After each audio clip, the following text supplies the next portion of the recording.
This podcast is brought to you by LMU Munich. Thanks. So I have a few things to say that are sort of left over from last time.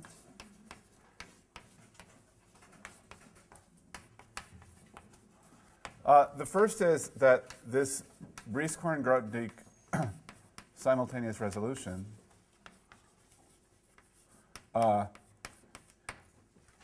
actually has a group theoretic proof. So there's a very beautiful story where you take the simplest way to say it is that you take the Lie algebra of the simply laced group, you map it to the Cartan mod W, and you look for singularities. So this is the natural map that I mentioned just by looking at eigenvalues. And you look at the singularities over 0, the image of 0 in the Cartan mod W. And then, so this is a this is a complex algebra, and this is a complex Cartan.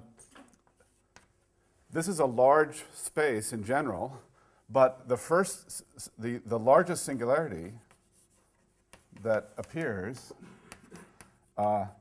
is in complex codimension 2, and is the corresponding rational double point. So then you make a diagram where you essentially sort of go back up to H, and here you would take some set of pairs of an H and an X with some property that makes this diagram commute. And what Brice-Korn-Grothendieck showed was that this actually gave the resolution of the deformation of those singularities. So the construction had the group theory built in originally, or this proof of it had the group theory built in. In my mind, the interpretation in physics gives an even stronger connection to the group theory because it explains directly how you get the corresponding Lie algebra showing up as I mentioned, massless states in the appropriate limit in the theory. So, but I forgot to mention last time that there was this group theoretic aspect of the thing. The second comment I want to make from last time is that for these rational double point singularities, the deformation and the resolution are very similar. So that might have been something you noticed last time, namely the resolution space was determining this graph, one of the Dickin diagrams, and on the other hand, the resolution space, the resolution directly gave the graph. The deformation space involved a Milnor lattice, which is the same Dickin diagram.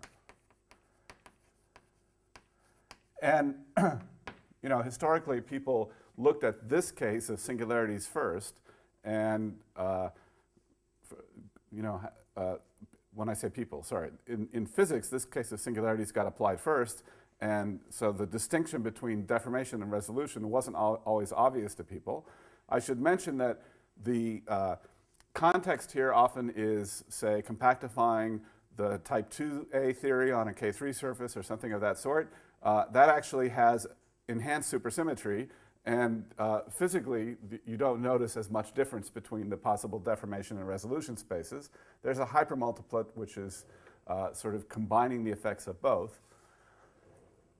And in the paper by Kronheimer that I referenced, again, that distinction, because he's working with hyperkähler constructions, that distinction is not made, is not really part of the story. That distinction becomes very important today when we get into codimension 3. My third remark has to do with one of the references that I gave last time, the HEP-TH reference from the 90s, and that is an observation of Aspinwall. So Aspinwall observed that although this point C2 mod G is an orbifold, yet when you look at the enhanced gauge symmetry, So with these massless fields, this is a different conformal field theory. So treating it as an orbifold, as I mentioned at the very beginning last time, as I mentioned at the very beginning of the first lecture, treating it as an orbifold, there's a stringy way of interpreting that. And on the other hand, we sort of had a discussion of the role of these singularities last time with certain BPS states becoming massless in some limit. And Aspinwall observed that these are actually different. And the difference is a different B field value. So, I motivated looking at this class of singularities because of the orbifold context, but then we actually found a different property of them. I should mention that once we get to codimension 3 singularities, orbifolds become even less important.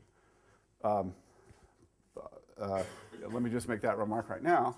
So 4, there's this interesting fact, which is that if you take Cn mod G, which has an isolated singularity, and n is at least 3, then there are no deformations. So there's a resolution, but there are no deformations. So we only get half of this mathematical story in the case of orbifold singularities. On the other hand, there are lots of interesting singularities on Calabi-Yau manifolds of dimension 3 or greater, which have both deformations and resolutions, and so we'll come to those.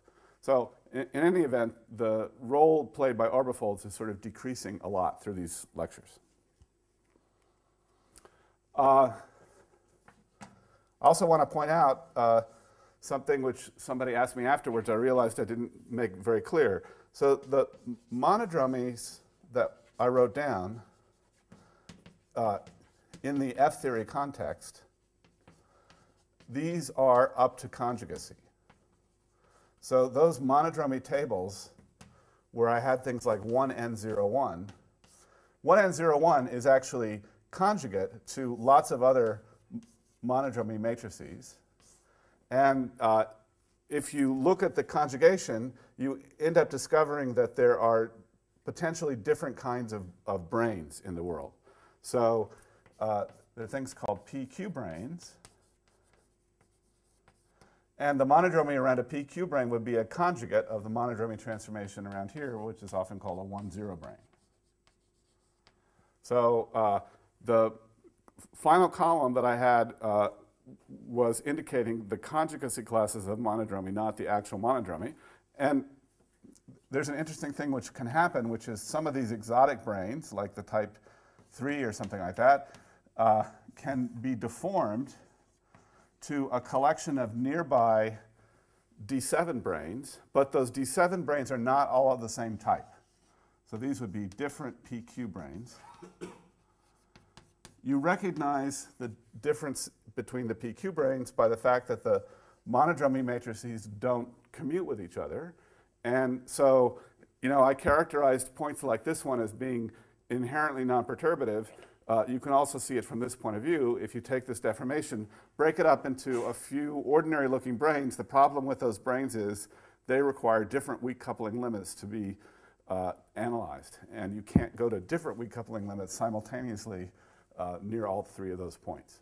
So anyway, I just wanted to clear up that little point about the monodromy in F-theory. So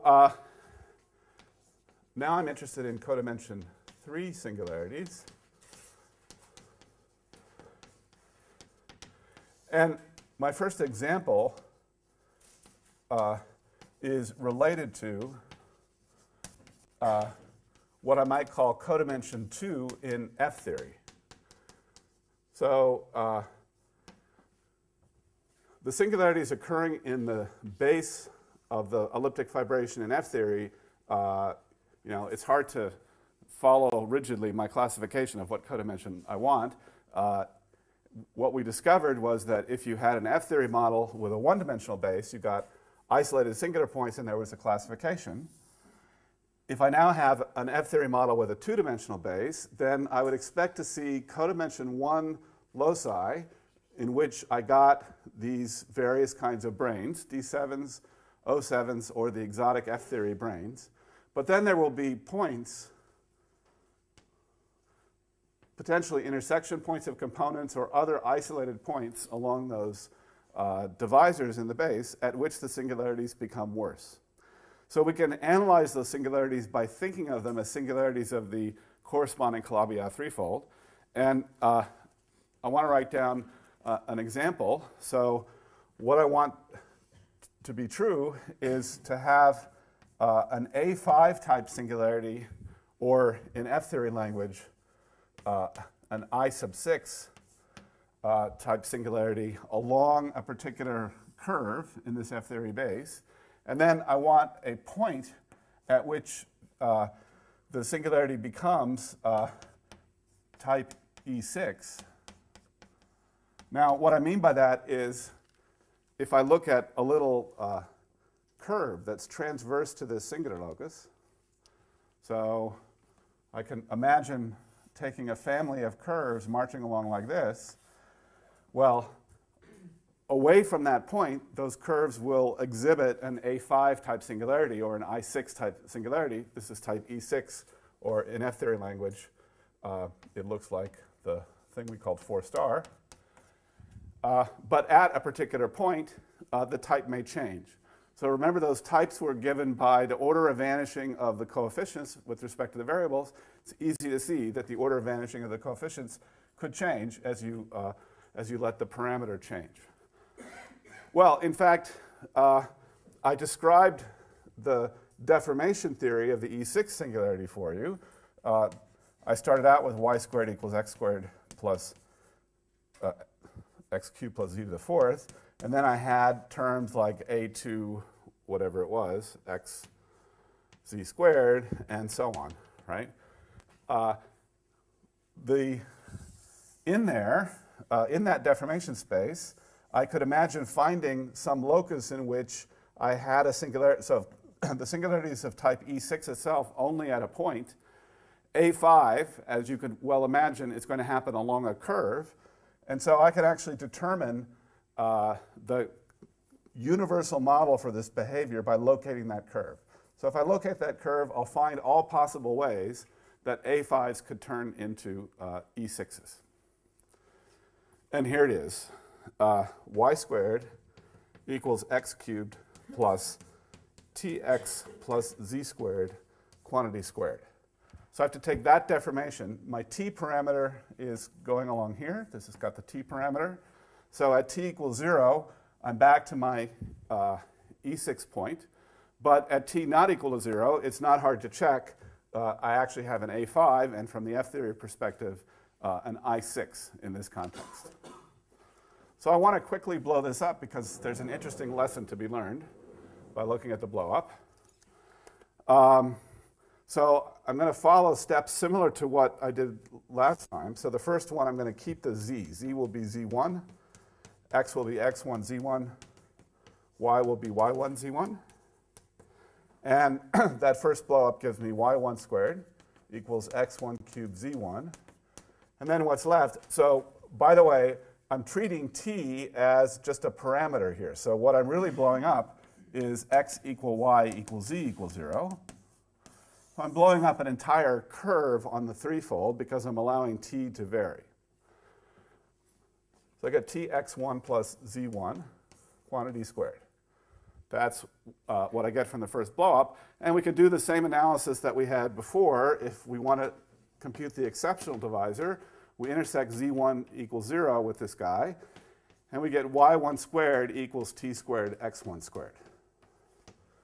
So already we see an interesting feature of this, namely when t is equal to 0, there's only a single curve in the exceptional set, but when t is not equal to 0, there are a pair of curves, right? So this looks like y1 equals plus or minus t x1, but of course those two lines coincide when t equals 0. So the first exceptional set has this kind of funny property that it's a pair of lines, if I sort of imagine going in t, a pair of lines getting closer and closer, until at a special value it comes together like that.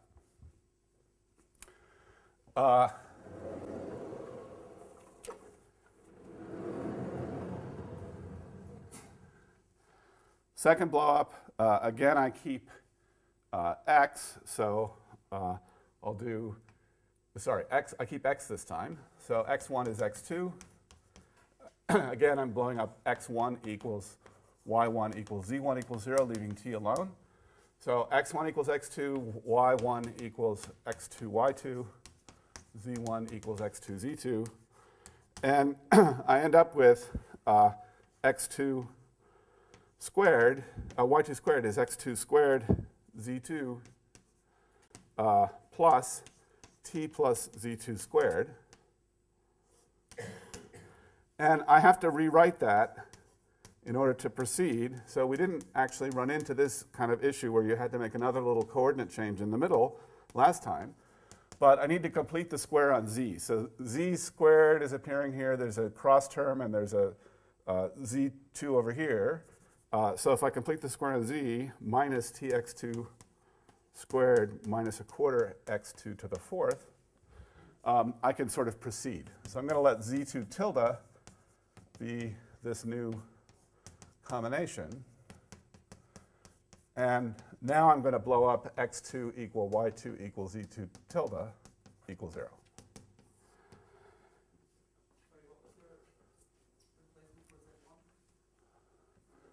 Z1 is, thank you, x2 z2. Yeah. Okay. So I'll do this, this final blow up and end up with y3 squared equals z3 tilde squared minus t minus 1/4 x3 squared. Sorry, I didn't tell you what the variables were, but I'm keeping x3. So x3 is x2, y3 is x3 y3, well, x2 y2, excuse me, and z3 tilde is x2 z2 tilde. So I end up with this singularity. So I'm blowing up, I'm finding, for t not equal to 0, I'm finding the same pattern of A5 that I had last time.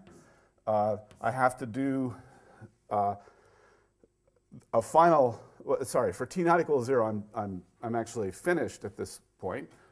For t equals 0, there's one additional blow-up that you would like to do to complete the blow-up of the E6 singularity, but you can't actually do it globally on the threefold because of this t. So that's the same issue that I had with simultaneous resolution last time.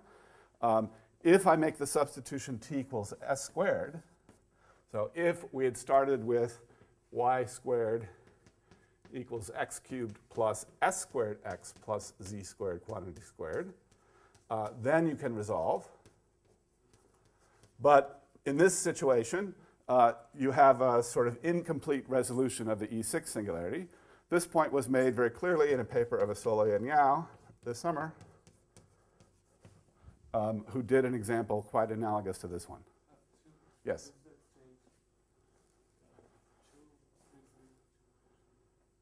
I'm sorry?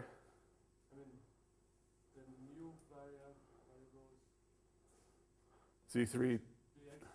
Yeah, sorry, I got this backwards.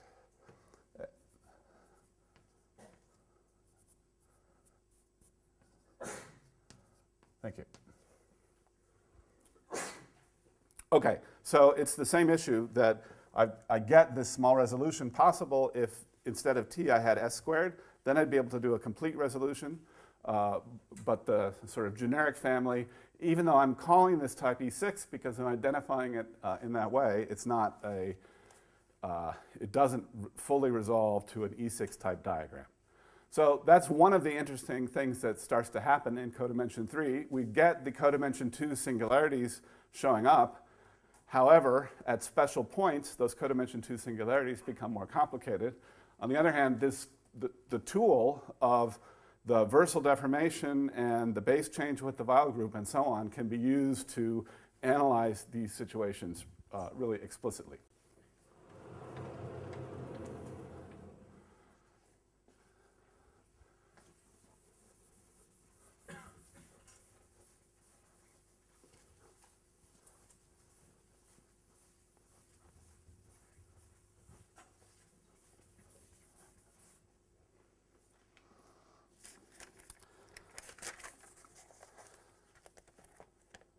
So let me get more general now and talk about codimension 3 singularities in general.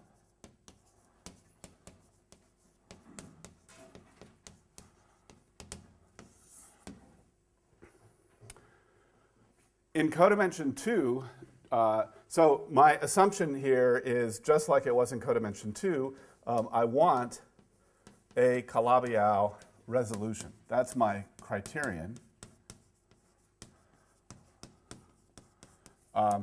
I.e., I want some bundle L near the singular point such that the inverse image of L, in some appropriate sense, on the resolution is the trivial canonical bundle near the exceptional set. So that's the class of singularities we would like to study. And again, I'd like to emphasize that this blow-up process, regarded from the point of view of x tilde, is really something where we need to study the Kähler cone of x tilde. So in the Kähler cone of x tilde,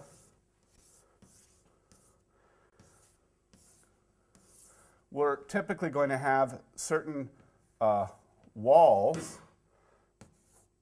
Those walls are to be thought of as, this is C1 perp, this is C2 perp. These walls are to be thought of as the set of classes, looks like a class of omega inside H2, such that this class dotted with Cj is equal to 0.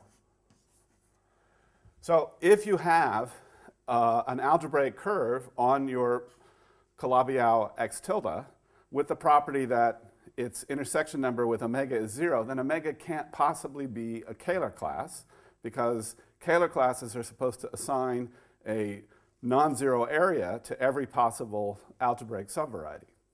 On the other hand, you could have a class of this kind, which was a limit of Kähler points. So that's why I've drawn this cone in this way. Namely, I could have Kähler classes which approach this wall in the Kähler cone generated by C1 perp. And if the Kähler class approaches the wall, I could have some family of omega t's with the property that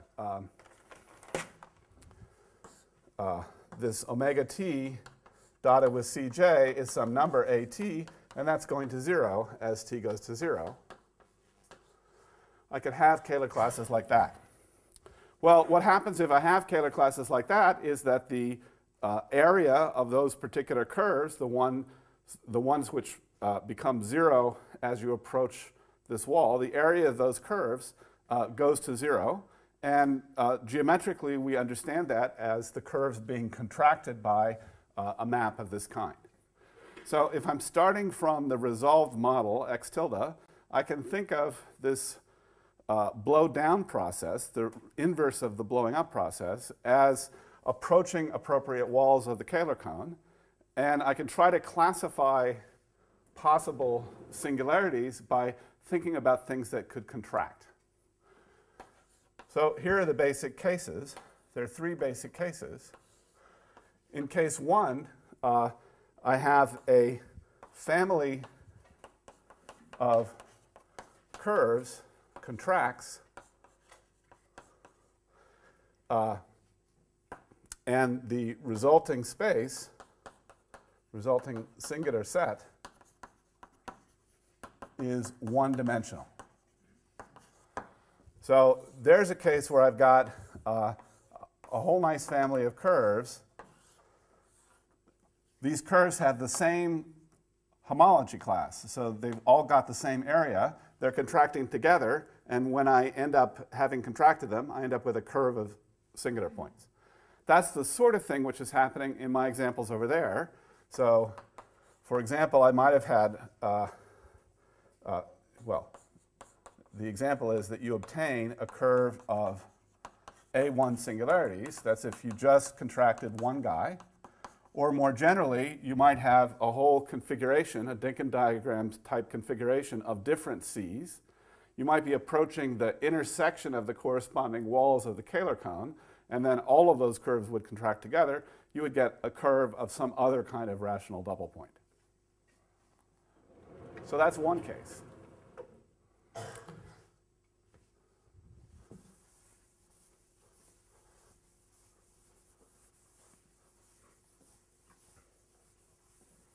The second case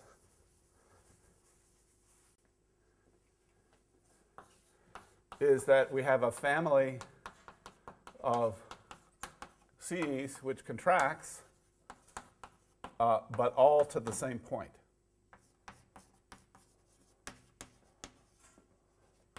So that's a funny way of saying that a surface is going to contract to a point. And the C's in question are all of the curves on that surface. Now, in this case, the things contracting actually involve typically more than one homology class. You could have C, you could have 2C, you could have 3C.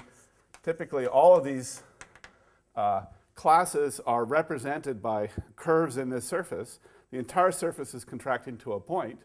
And so we'll end up with a singular point where lots of different stuff is happening. Physically, in this situation, we get what looks like a Kaluza-Klein tower of massless states, because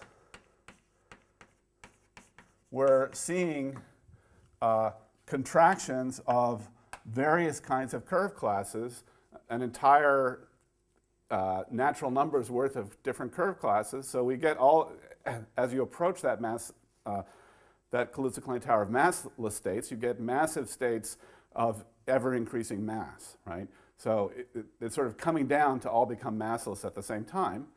And there's another way of thinking about it in type 2A theory, which is where I've been using this notion that we would wrap D2 brane on a contracting curve to get a massive state which becomes massless in the limit. In type 2A, we can wrap the D4 brane on S, as well as wrapping the D2 brane on the curves in S. And we get both electric and magnetic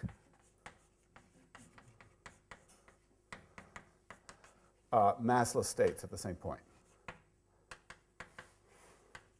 So we have a big tower of electric massless states, and we get some magnetic ones as well. It's a really interesting kind of limit of a physical theory. It's a physical theory which we don't really expect to see anything like in the world around us. For these singularities, we would, for any of the singularities, we can then try to do a deformation and sort of compare what happens between the resolution and the deformation. And here, you're really pretty motivated to do the deformation, I would say. I mean, somehow, winding up at this physical theory doesn't seem like a very good place to be. Okay, so the charges are the Ramon-Ramon charges coming from the 2A theory. So the Ramon-Ramon charges induce a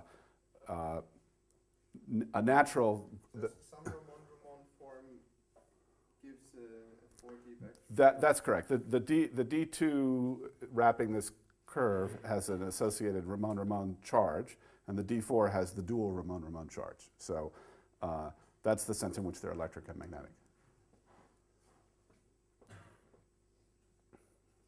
The third possibility is that a finite number of C's contracts. C's contract, and then 2 points. So it may be that you have an isolated a collection of isolated curves, all of which are in the same homology class. They all contract to points. The simple local picture is to consider one of them contracting to a point. But of course, in global situations, it often turns out that you have to contract collection of curves at the same time. We're kind of used to that. If you remember from Albrecht's lectures, typically we're finding in a given homology class on a Calabi-Yau, we're finding some count of curves, which is, I mean, the answer 1 to that count of curves is really rare. So you would expect to find a whole bunch of curves in a homology class, and all those would have to be contracted at the same time. So this is the basic story for the what can happen at the generic wall of a Kähler cone. So if you're going to do a contraction, then the curves being contracted have to have one of these 3 basic properties. That's the analog of doing one blow up or one blow down from the point of view of the classification of rational double points that I had before. And we don't know too much in detail beyond this basic picture. So we know more than I've told you so far, and I'll tell you more in a minute, about these 3 particular cases. But in terms of what happens when you do multiple blow-ups and how does everything fit together, what's that combinatorial structure, that's still basically unknown territory. So people have focused a lot of attention on this first particular case. There have been some studies which involve several different blow-ups, done less systematically than these 3 cases, but these are the ones that we know most about at the moment.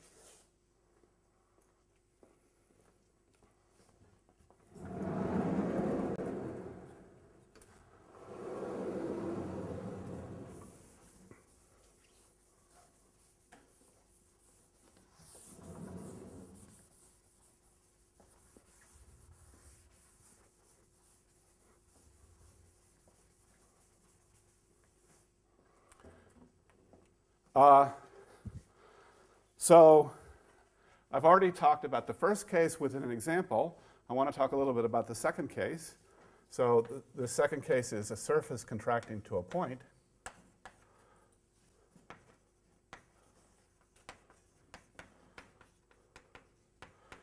And the types of surface that are possible are pretty well understood. There's something called the adjunction formula, which tells me that the canonical bundle of the surface has to be the canonical bundle of the total space plus the surface restricted to the surface. Or another way of saying that is it's the canonical bundle of the total space restricted to the surface plus the normal bundle of the surface in the threefold. When I have a contractible surface, this normal bundle is a negative or anti-ample bundle. And of course, on a Calabi-Yau, this is 0. So the basic condition is that we want the canonical bundle of the surface to be anti-ample. Another way of saying that is that minus ks should be ample. And that's the definition of a Fano manifold of dimension 2, a Fano twofold. But a Fano twofold, just like a Calabi-Yau twofold is called a K3, a Fano twofold is called a Del Pezzo surface.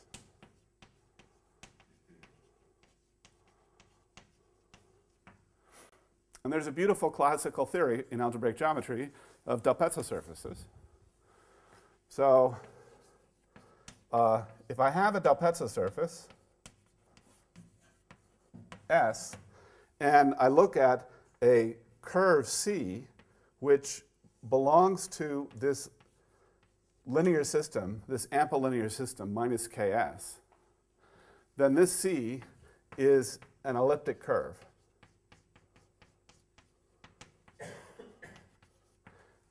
And if I take the self-intersection of that elliptic curve, then the anti-canonical map, well, more or less embeds. Anyway, it maps, usually embeds, the Del Pezzo surface into PD. So let me just take as the simplest example to wrap your mind around. If D equals 3, then I would have a elliptic curve of self-intersection 3. S would map to PD. And I should say that the degree of the image of this map is also equal to D. So S would map to PD, and it would be a degree 3 surface in P3. The famous cubic surface in P3. Cubic surface in P3, if you take the intersection with a hyperplane, you end up with cubic curve in P2. That's an elliptic curve. So that's the sort of first clear example of this phenomenon. And it turns out that the only possible values for D are 1 through 9.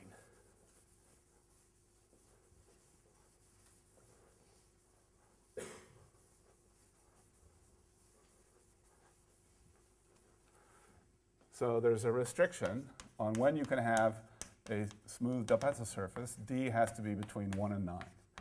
Now, obviously, for D equals 1 and D equals 2, I have to do a little bit more. I don't quite get an embedding, obviously, into P2 or P1. So you have to treat those cases a little bit separately. But the cubic surface, this is a beautiful result from classical geometry. Any non-singular cubic surface has exactly 27 lines. And one way to understand those 27 lines is to make a kind of picture of the cohomology of the cubic surface. I forgot to tell you one other thing. S is also the blow-up of P2 in 9 minus D points. Or if D equals 8, S might be P1 cross P1. So how do I do the cohomology of the blow-up in 6 points of P2? Well, inside the cohomology of this space, I'm actually going to look at the orthogonal complement of the canonical divisor in the space. And I've got my exceptional curves E1 through E6, and H, which was the L, which was the class of a line on P2. And I want things which are orthogonal to the canonical bundle. And it turns out that to get those, I can take EI minus EJ. And I can also take L minus EI minus EJ minus EK. So let me write a basis for the orthogonal complement of the canonical divisor in this cubic surface. E1 minus E2, E2 minus E3. As before, I'm drawing dots representing curves, which are rational curves of self-intersection minus 2. And I'm connecting two curves if the corresponding classes have intersection number 1. So these classes have intersection number 1 or 0, it turns out, for the basis I've chosen, and I get a diagram like this. So we recognize one more time the E6 Dinkin diagram.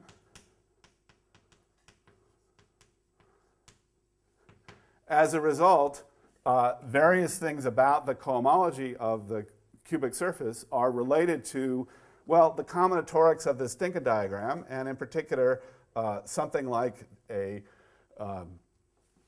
collection of seeing 27 lines is clearly going to be related to the 27-dimensional representation of the corresponding algebra.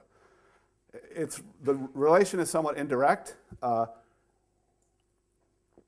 fact that there is that 27-dimensional representation simply means that there is a collection of weights in the weight lattice, the dual of the root lattice. And if you look at the cohomology classes of lines, those turn out to be exactly the weights for this particular representation. So there's some beautiful combinatorics involved. If I take the next case up, the quartic Del Pezzo has a D5 Dinkin diagram, and it has 16 lines. So there's a representation of SO10, which is familiar. Well, I can keep going up. In fact, let me tell you what the general pattern is. So the degree D Del Pezzo is associated with a Dinkin diagram that I want to call E9 minus D. So E9 minus D looks a little funny because you know about E6, E7, and E8, but you don't know necessarily about E5 and below. So let me just tell you that the diagram is produced in exactly the same way. So what I'm doing is E1 minus E2 on up to some number, E9 minus 8 minus D minus E9 minus D or something like that. And then right here, I have L minus E1 minus E2 minus E3. So I have the beginning of an E diagram, and then I extend it out as long as I need to. So what are those diagrams? Can I make a Sure. could you repeat this step? I mean, where exactly did you use the fact that the surface has to be contractible? The negative canonical bundle. Yeah. May I ask, Sure. will in this construction the E5 diagram then be looking like something like an SO10? Exactly. So let me draw them for you. E5 is just stopping there, so that's known as D5. E4 stops here, so it's A4. E3, well, it's not completely obvious, but E3 does that, so E3 is A1 plus A2. And I have to say that E2, E1, E0 are a little problematic. This construction was based on taking differences of points and then this guy with 3 points. So I needed 3 points to blow up to have this analysis. So these three are sort of special cases. But at least between 3 and 8, I can give a common description in terms of the Dinkin diagram. So, right, this is the SO10. This is the SU5. And this is SU2 cross SU3. Familiar pattern of groups. This is a pattern of groups that occurs in lots of gut scenarios where you start out wanting something from SU2 cross SU3. You discover that that fits naturally in SU5. It's this inclusion of Dinkin diagrams that fits even more naturally in SO10, goes up to E6 and E7. People don't use E8 in gut scenarios simply because there isn't the correct real representation for E8 to do what you want. But people have considered all of this chain of E diagrams in constructing unified theories.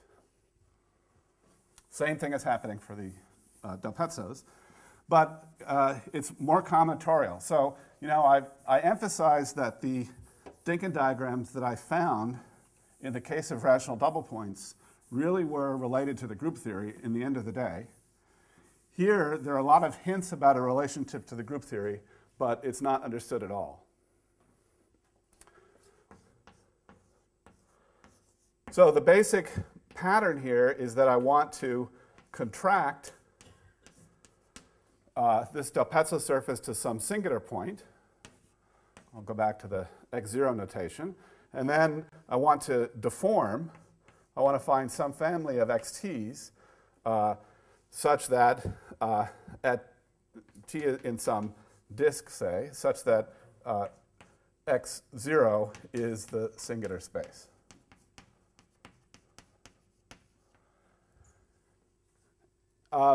So this is a sort of,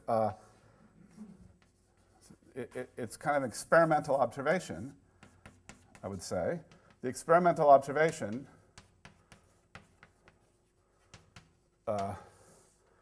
which Vafa and I made many years ago was that the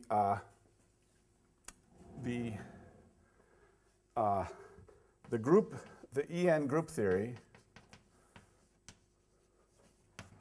predicts the dimension of the deformation space. So this is some kind of interesting transition between, from the group theory point of view, between, it's a strongly coupled group theory, gauge theory, between a Higgs branch and a Coulomb branch. And if you keep track of the dimensions correctly, it predicts the dimension of the deformation space as being something like the Coxeter number of the group maybe -1. It's -1 because there's a one-dimensional Higgs branch, and this is some Coulomb branch for the transition. I don't have time to try to explain that. Anyway, it's not understood at all. It's a case-by-case observation. So we kind of have this strong coupling description, thought that must mean that the dimension of the deformation space would be the correct thing. And so then we just looked in the literature and found that the dimension of the deformation space had been worked out in all of these cases, and we could figure out what it was. One interesting feature is that in the E3 case, there are two components of the deformation space of different dimensions as predicted from having a reducible group. So this is the basic pattern, in fact, that people have studied about these physical theories. The pattern is a little more clear in case 3, which I'll get to in a minute, but we have the resolution, which gives us some Calabi-Yau. We imagine approaching some transition point by going to the wall of the Kähler cone in the Calabi-Yau. Having gotten to that wall of the Kähler cone, we free up some new complex structure deformations. And if we follow those complex structure deformations, we get ourselves to a different kind of Calabi-Yau manifold. So these cases may involve these singularities, which are cones over Del Pezzo surfaces. There are other simpler cases, such as the conifold, which we'll get to in just a minute. Question?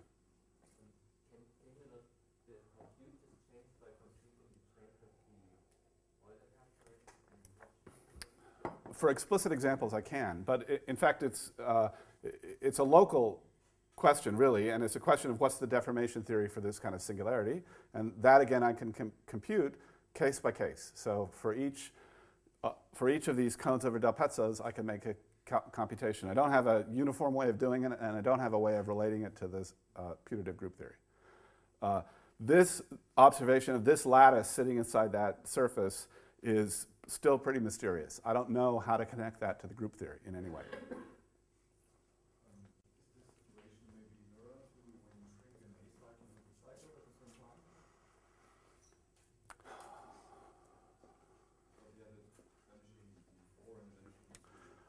So what I'm doing is I'm shrinking one class of 2 cycle, and I'm producing a whole bunch of 3 cycles in the Milnor fiber. So the mirror of this would be shrinking a whole bunch of 2 cycles and getting a 1-parameter deformation. So that would give me some complicated singularity, which required many different blowups to get to. And as I kind of indicated, we don't have the technology under control to understand what all those blowups are. So this picture should have a really interesting mirror, but people haven't worked out what those mirrors are.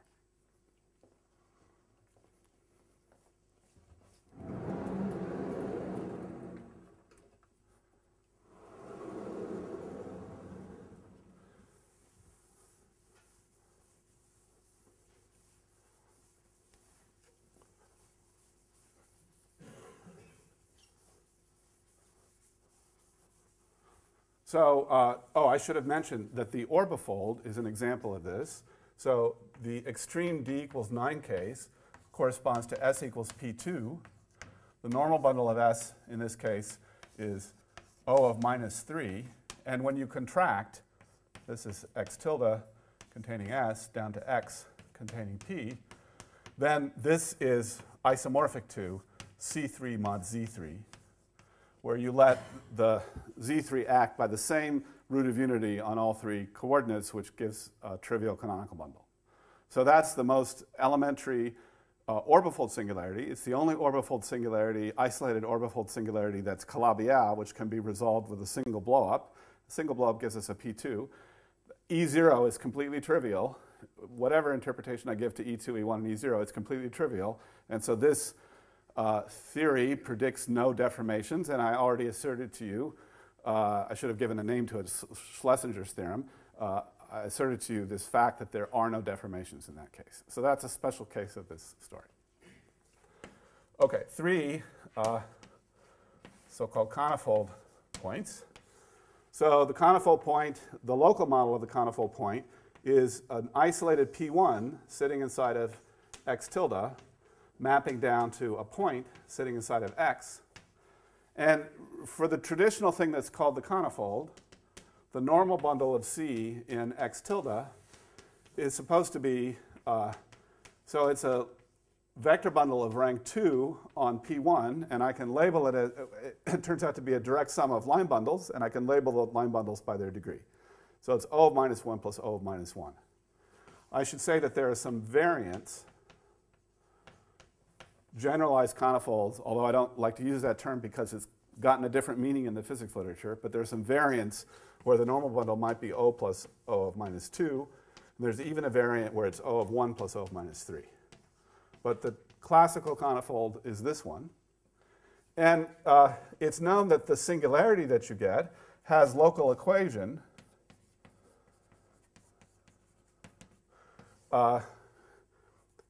in analytic coordinates, let me stress, of the form xy minus zt equals 0. We've seen this show up in a slightly different form a couple times already in these lectures as the sum of 4 squares being equal to 0. It's easier for making the analysis that I now want to do to write it in this sort of factored form. And let me stress that although you may be able to find analytic coordinates with this property, sometimes you cannot find algebraic coordinates with that property. That sounds like a sort of trivial matter, but what I'm about to do is exploit the factorization of the local equation in an important way, and that property of being locally factorizable might not be present every time you see a conifold. So some conifolds on compact Calabi-Yau's do not admit factored equations and cannot be blown up.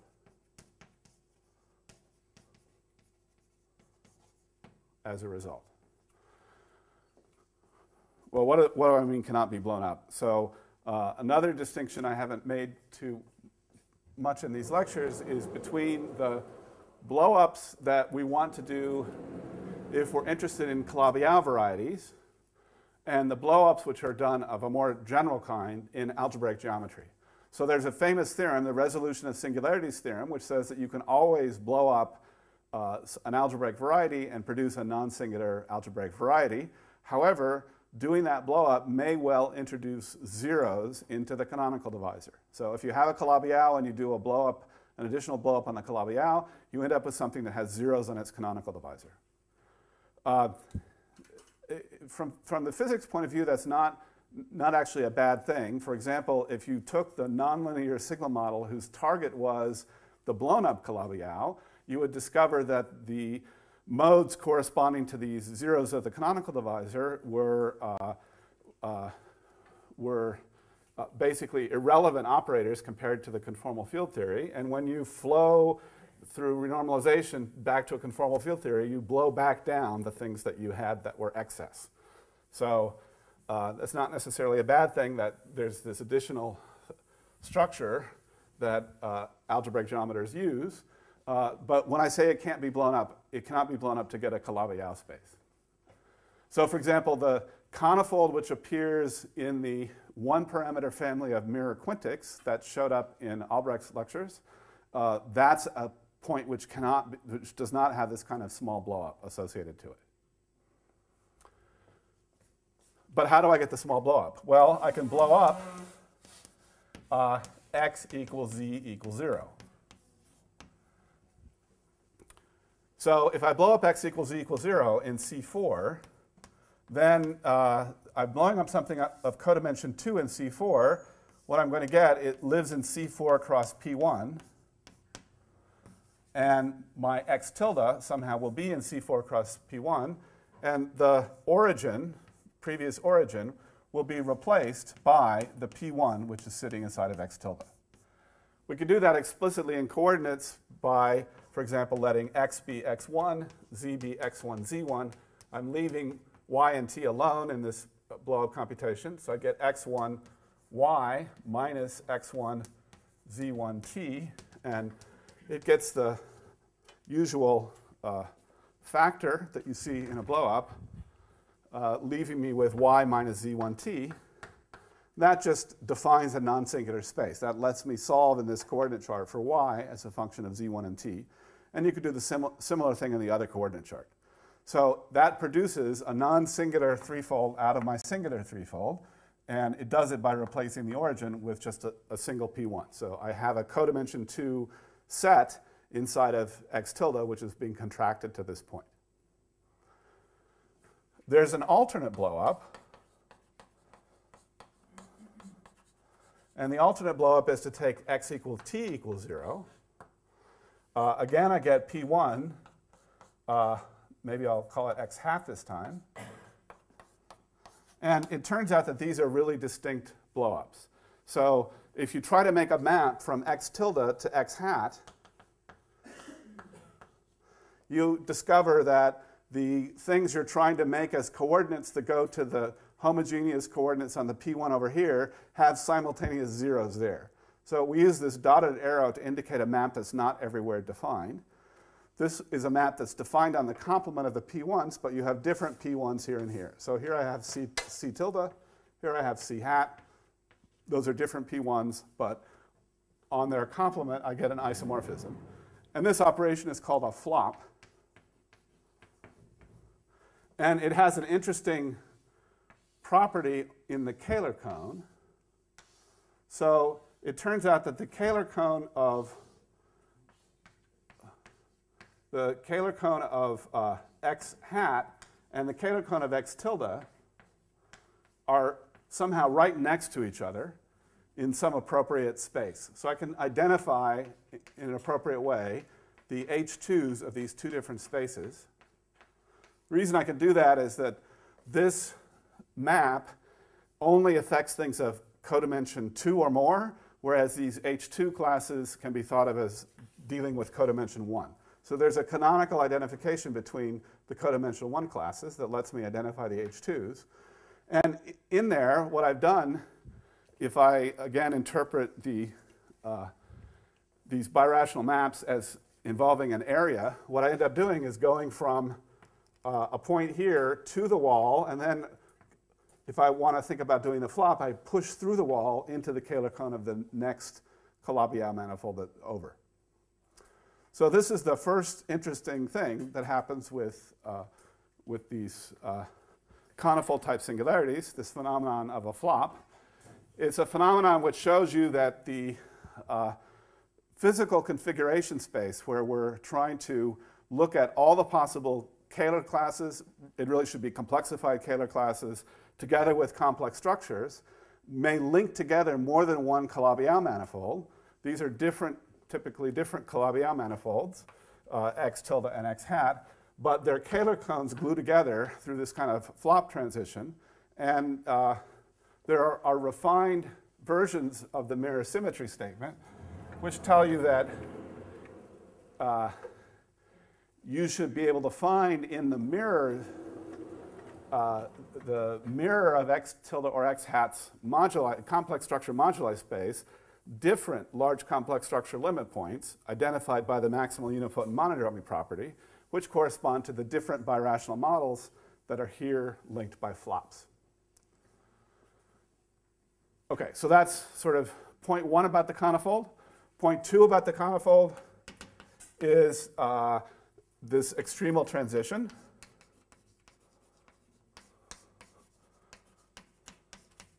So I take either one of the blown up guys. Now I'll put a 0 here. I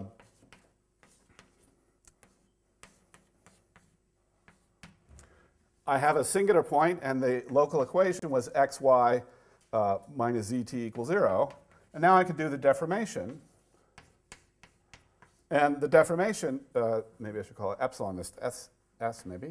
Deformation looks like xy minus zt equals s.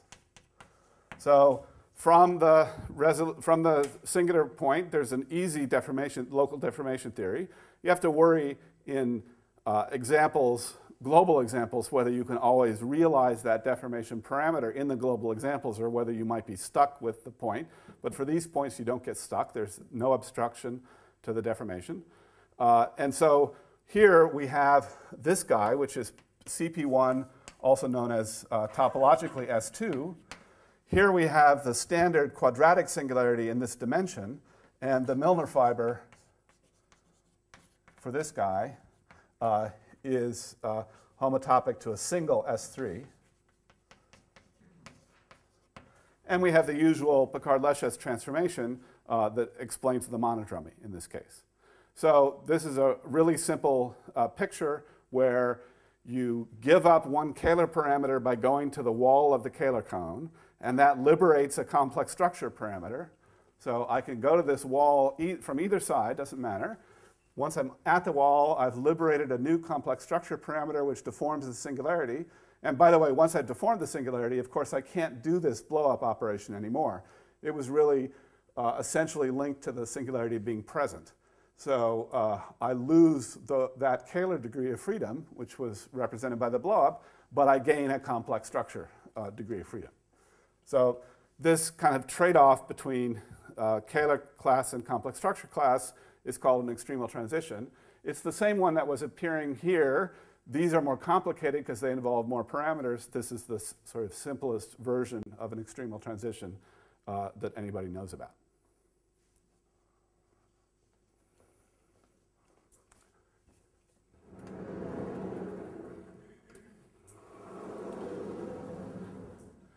Well, there's a third aspect of conifolds that I want to talk about.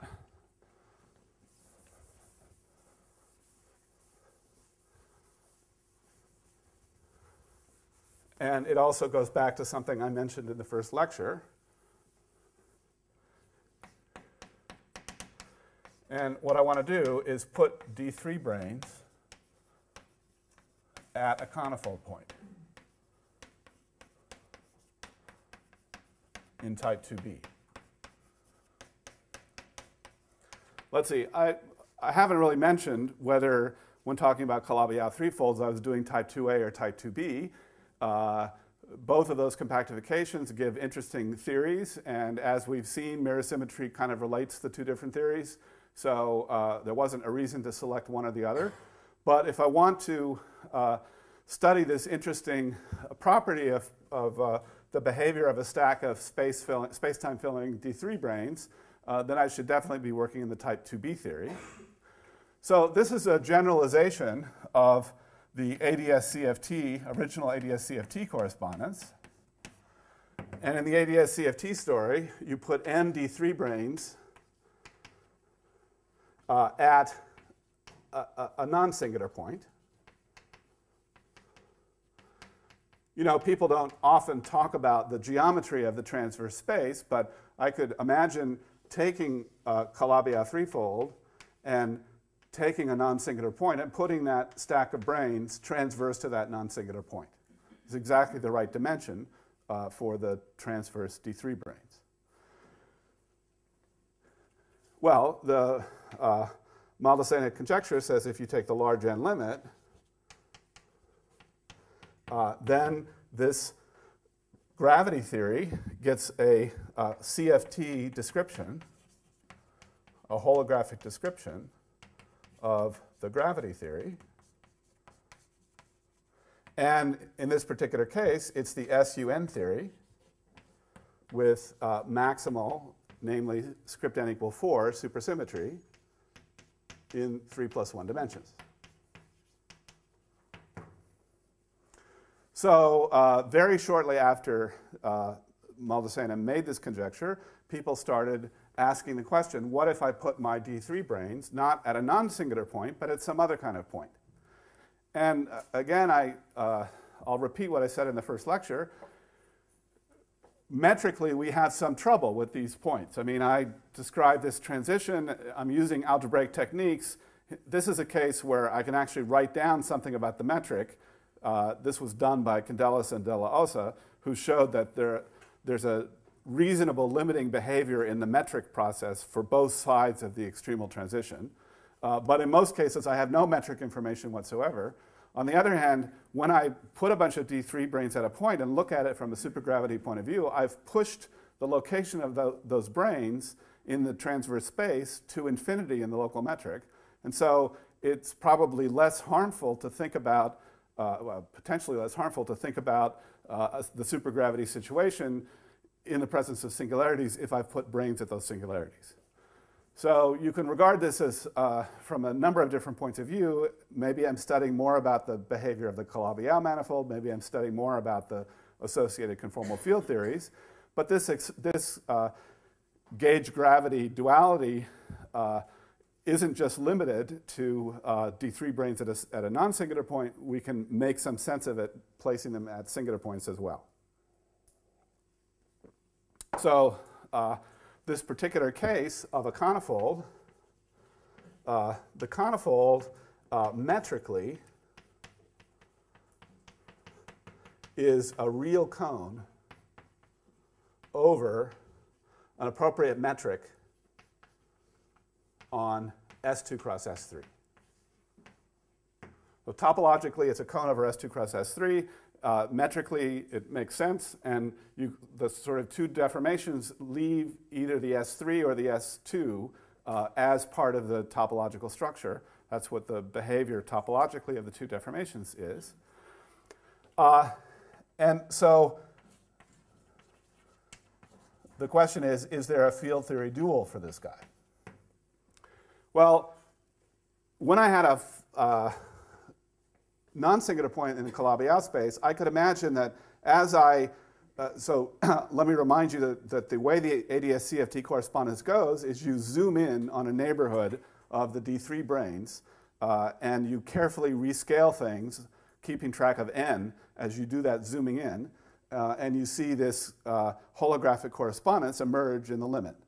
When you do that zooming in, the details of the Calabi-Yau metric stop mattering, and it's not surprising that the supersymmetry enhances to that of flat space, namely n equal 4 supersymmetry. But here in the presence of singularities, we might only expect an n equal 2 superconformal field theory as the dual for such a space.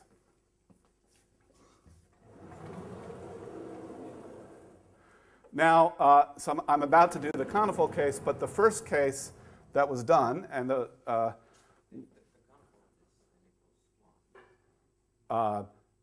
Maybe you're also having generators. Yeah, I'm sorry.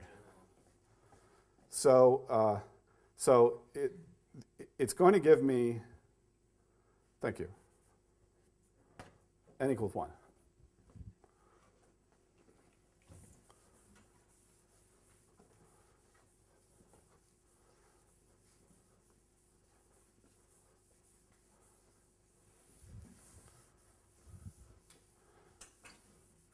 So if I write the n equal 4 theory in n equal 1 language, I end up describing a theory that has, of course, a gauge. So this is the SUN theory. Still has a gauge field with values in SUN, but the n equal 4 gauge multiple breaks up and ends up introducing 3 adjoint valued scalars in the theory with lower supersymmetry. And to write it in n equal 1 terms, I need a superpotential, which takes the form xyz minus xzy plus cyclic permutations. So, this is some standard lore about how to write down n equal 4 superconformal theory in n equal 1 language. So that's the kind of description that one has for the original Maldacena case. I should say that the first kind of examples that were worked out were C3 mod G type examples. So, for example, the C3 mod Z3 that I talked about before.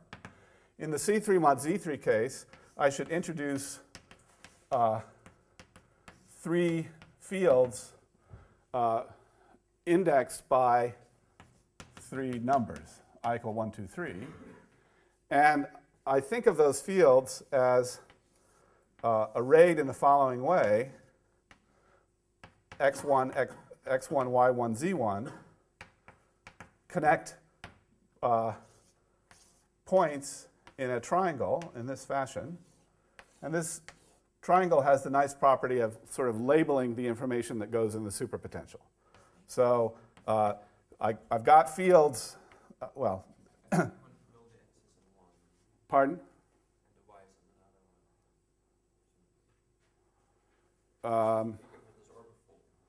Yeah. So the diagram I want here has an x, a y, and a z. And so I'm putting an x, a y, and a z connections between each of the three guys. Well, so I have 9 things, and there's 2 different ways of labeling them, and you and I have different ways in mind. If you want to make the same superpotential.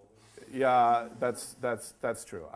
I may be confused about my labeling of superpotential. Yes?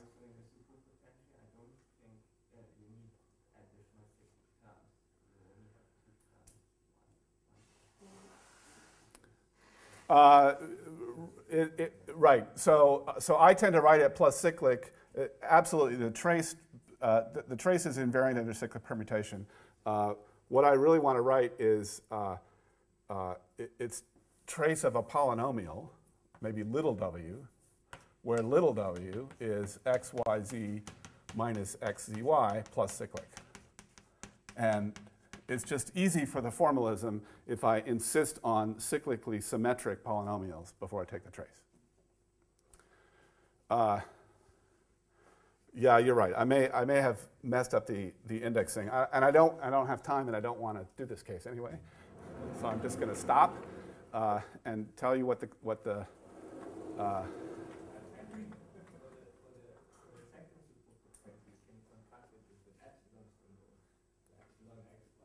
That's correct. So maybe right x a y b z c, and if I've done it that way, then I'm not sure which labeling I'm supposed to be using. Okay.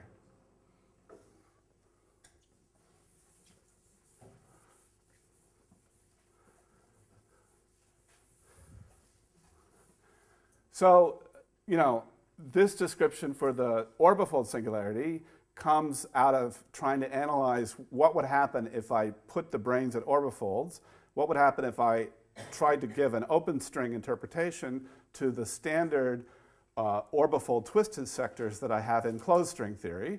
And there is a choice to be made of how to embed the branes, but Douglas and Moore studied this actually well before the ADS-CFT business and discovered that there was one choice that gave consistent looking theories, and that's the choice that's being used here. So you sort of automatically get the orbifold case by thinking about how open strings are supposed to work in the presence of an orbifold singularity. What was much less obvious is how to do this for other kinds of singularities, and so Klebanoff and Witten figured it out for the conifold. And the picture for the conifold ends up with 4 fields. So yeah, what I've neglected to mention about this notation is that, and these we're supposed to have arrows, is that a loop, so each of these is supposed to represent an SUN, and a loop should be an adjoint field, which is something like a self-bifundamental. Here, I might have 2 different groups, and an arrow is supposed to represent a bifundamental field. So the natural picture for the orbifold involved bifundamental fields between different stacks of branes, and this is the picture that Klebanoff and Witten came up with. So there are 2 different SUNs. 2 bifundamental fields going one way, 2 bifundamental fields going the other way, and again, a superpotential of a similar form, but this time it's a quartic superpotential.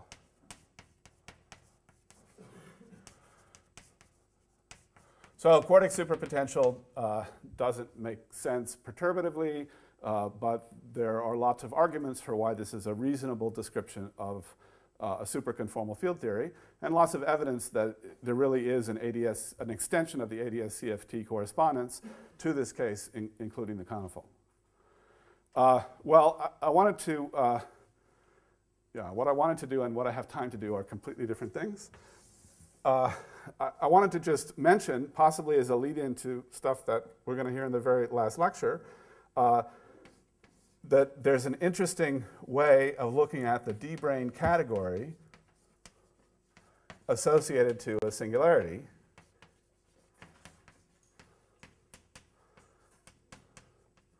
And, well, if you came away with one thing from Balazs' second talk, it was that different boundary conditions can be studied in some uniform formalism. So the D-brane category represents different possible boundary conditions that you might impose on the theory, and then you can imagine open strings extending from one boundary condition to another.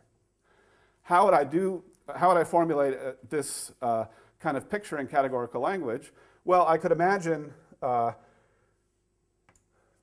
the different boundary conditions being choices, for example, of what gauge group I was putting at each of the stacks of branes. So I can even make a version of the Klebanov-Witten theory in which I put a different number of putative branes at each of the points and try to analyze the corresponding gauge theory.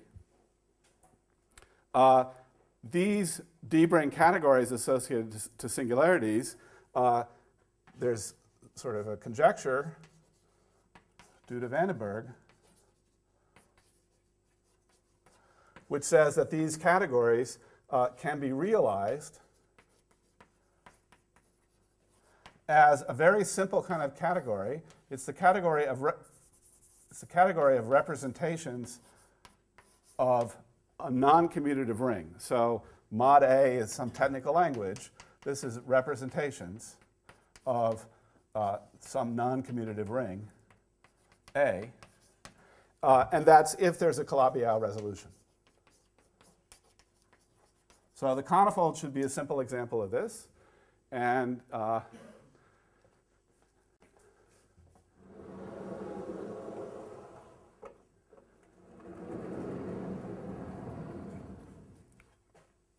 the data that we have for describing the superconformal field theory is actually enough information to describe the ring.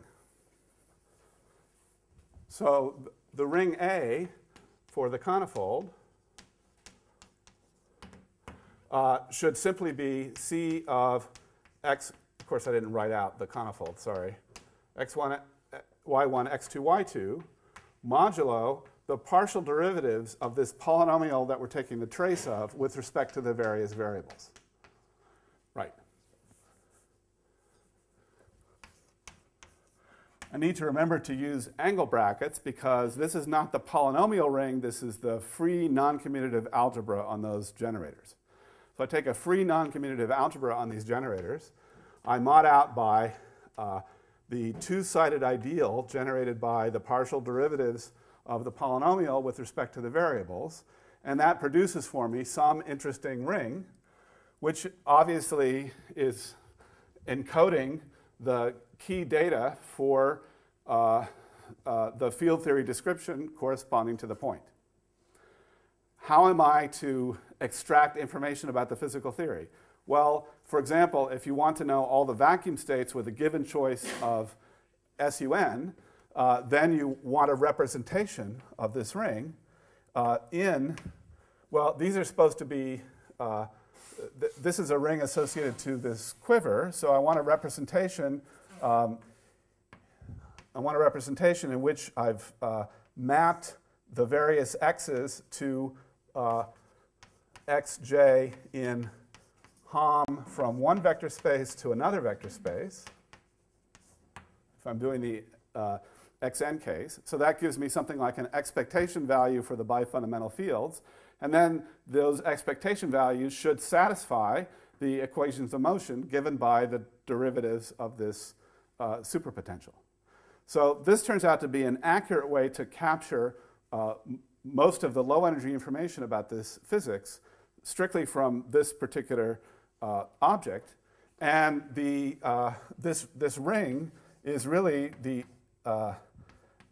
endomorphisms of something called a tilting object for the category of D-branes. Sorry about the fancy language. One of the advantages of having formulated the kind of abstract categorical description of D-branes is that it gives us a tool to understand things very concretely in situations like this. So if I had a little more time, I would have told you one more example of this basic phenomenon, which goes back to case 1 of my singularities, namely a curve of rational double points. So if I go back to case 1 and I imagine a curve of rational double points, then there's something called the Mackay correspondence. And the Mackay correspondence relates the nodes on the Dinkin diagram of the rational double point to non-trivial irreducible representations of the group G. So this is the Dinkin diagram for C2 mod G, and I get non-trivial irreps of G. There's a kind of algebra version that you can build out of this. It's called the twisted group ring. And it contains all of the information about putting branes along at a point along a curve of rational double points. And the information is encoded in a very pretty version of the affine Dinkin diagram, where I introduce letters xi and yi going between nodes rho I and rho I plus 1, which label the representations. So I'm drawing the circular one, which is the affine Dinkin diagram for the A case. And you know, the corresponding superpotential that I want is going to have plus I put loops. I put adjoint fields at these guys. And it's got phi I, xi, yi, minus y, I minus 1, xi minus 1, xi plus 1, I believe. Anyway, you build the corresponding algebra out of that, and it, according to the Mackay correspondence, exactly corresponds to a particular algebraic construction called the twisted group ring. Sorry, I wanted to have time to tell you that in detail, but I just don't have any more time.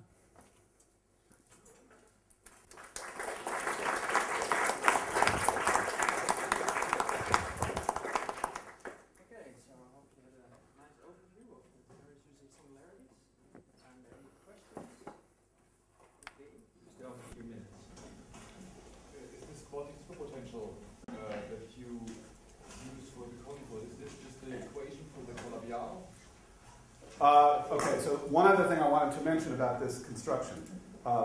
Right now, we don't have, we have effective methods of starting with the equation for the Calabi-Yau and generating this algebra A, but they're incredibly complicated and haven't been carried out in very many cases. A is a non-commutative ring, and it has the really interesting property that the center of A is the coordinate ring of the singularity. Yes. So it's more general. I mean, the generalization of this. So that's true in general. So in the conical case, when you take this quartic superpotential and form that ring, you get a non-commutative ring which has as its center the xy equals zt ring, but it has other stuff in it which labels the various kinds of things D-branes can do with that singularity. I really wish for a beautiful algorithm which would just start with the equation of the singular point and generate this ring A for me. But at the moment, what you have to do is do the blow-up, carefully analyze all the D-brane category of objects on that blow-up, try to find a tilting object for that category, then calculate the endomorphism ring of the tilting object, and that endomorphism ring is the ring that you want. Okay. So, and there's no general proof. I mean, this is an expectation that the center should have that property.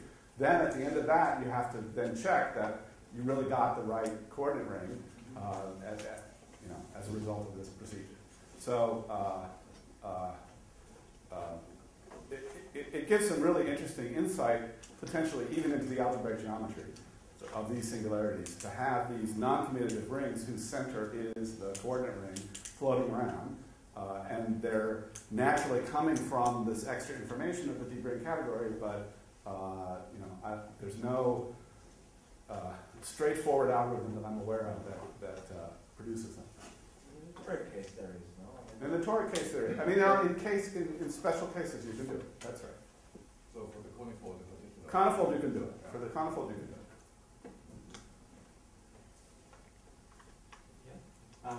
What happens? So you could obviously orbifold the conifold. You can orbifold the conifold. So the orbifold of the conifold is another case. The statement about orbifold singularities being rigid is a statement about orbifolds of smooth points. So you can orbifold the conifold, get other kinds of singularities, and then your quartic superpotential sort of, I mean, this quiver breaks up into more copies. So the actual question is, does anyone have analyzed the symmetries of those orbifolds of the conifold? Like in the second lecture, in the beginning of the second lecture, we took just theory and modeled out by groups. Right. So could you do it with a more complex? Let's see. So if I have a finite subgroup of some larger space, and it happened to preserve the conifold, then I'm going to get the orbifold of the conifold contained in an orbifold singularity in a larger space. The thing I had a good technique for that I carried out in lecture 2 is working out the invariance for the group action on the larger space. And then presumably you could infer what happened on the subring, but you'd have to do some extra work to infer that. So I don't think there's as straightforward a story as the one that I went through for the invariance.